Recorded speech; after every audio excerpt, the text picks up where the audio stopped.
करावंच लागणार आहे पाप. लिखी बाई हात टाकायला लावतो ना तो टोळीला पाप. आणि तुम्ही किती घेत रे? मी मागच सांगितलं होतं फक्त आम्ही उठाव करीना. तुमच्यामुळं आम्ही त्या गरीब तुमच्या समाजातल्या लोकांचा विचार करतोय की गव्हासारखी किडे रगडू नये. वाद वाद असतात, भांडण भांडण असतात. एकदा जर ते चेतलं ना तर राणा सुद्धा पळून देणार नाही. आणि गरीबाला त्रास होऊ नये म्हणून आम्ही संयमाने यांना वाटतं आम्हाला भीती का ग?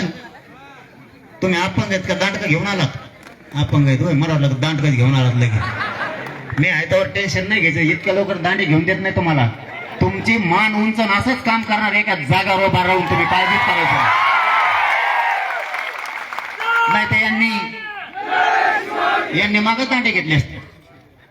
मला समाज भरकुटू द्यायचा नाही, छत्रपतींच्या विचारानं चालवायचं. तिचं काम तिने चोखपणे पार पाडलं. छत्रपतींचा पुतळा हटू दिला नाही. आता आपण सगळ्यांनी तिला सपोर्ट देणार. राज्यानं ही जबाबदारी. एकदा जर आव्हान झालं ना, एकदा ह्या महाराष्ट्रातल्या सरकारनं बघितलेलं आहे, देवेंद्र फडणवीसांनी आणि पोलीस प्रशासनाने एकदा जर राज्याला आव्हान केलं ना, तुम्हाला सांगतो कोकणाच्या त्या टोकापासून जे मराठी मुंबई पासून इकडे निघतील ना तर तुम्हाला इथं 200 किलोमीटर इतके मराठी येतील. तिला जर न्याय नाही मिळाला तिच्या म्हणण्याप्रमाणे आपली मागणी सरळ सांगितली, पुतळ्याला हात कोणी लावायचा नाही. मग ते कुणी येऊ दे, वाकड्या नजरेने सुद्धा बघायचं नाही. नसता आम्हाला जे पाऊल नाही उचलाय ते उचलावं लागेल. दुसरं तिने सांगितल्याप्रमाणे सगळे आरोपी हे अटक झाले पाहिजेत. नावं घेतलेत तेवढे आले पाहिजेत. वशिला असू नाही तर काय असो. तुमचा सरपंच आहे, धरला असेल ना? मग धरतील ना, मी आहे ना. नाही धरलं ना त्यांच्या माग डीवायएसपी साहेब आहेत. नाही तर कुठे मॅडम आहेत. सर पण होते ना, पाटील साहेब पण होते ना.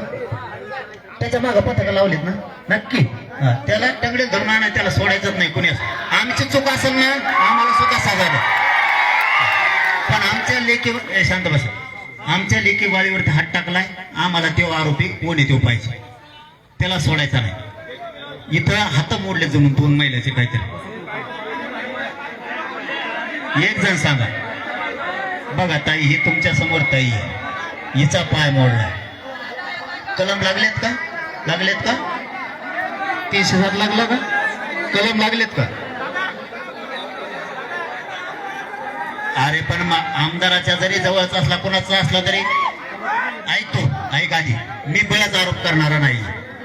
आमदाराचं हात आहे का याच्यात? 1 मिनिट सांगतो, ऐका ऐका. अरे ऐका रे, त्या आमदारांनी बहुतेक कोणाला तरी आमच्या तिकडे फोन आला, त्याच्या पीएचा का कोणाचा फोन आलता की मी याच्यात नाही. ते नाही म्हणल्यावर बळच ओढायची मला सवय नाही. समजून घ्या, मी तुमचं आहे का नाही?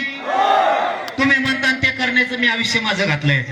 मी बळच नाही म्हणू शकत. त्यांनी सांगितलं की या मॅटरशी पोलीस प्रशासनानं ही मुलगी पण उचलली होती 1.5 वर्षाची, तिच्या नाकाला लागले नाही. ही संजीवनीची पुतणी आहे. 2 गट गायब होती मुलगी. भावांनो बघा, एवढी दुर्दैव घटना. पुन्हा वाढीव याच्यात घ्यावं लागेल. हे लेकरू 1.5 वर्षाचं 2 वर्षाच्या लेकराला जरी हाणत असले ना, ताई तुम्ही आता ताई आता आम्हाला बोलताय ना, डीवायएसपी साहेब आले होते ना, इकडे या म्हणा पुढं. मी जर हे गुन्हे नाही झाले 1.5 शांत बसा, पोरं खाली बसा. हे जर 1.5 वर्षाच्या लेकराला न्याय नाही मिळाला ना तर मग मी माग लागण बरं का. इकडचे मागे सरकार खाली बसवलं, मागे सरकार गोंधळ करू नका. आता तर भरकटायचा नाही. मी हे तुम्ही आडलं जरा रे, गपची बायका. माझं समज नाही ताई, मी माझ्या समाजावरती खूप माया करतो. हे तुम्हाला शांत बसा.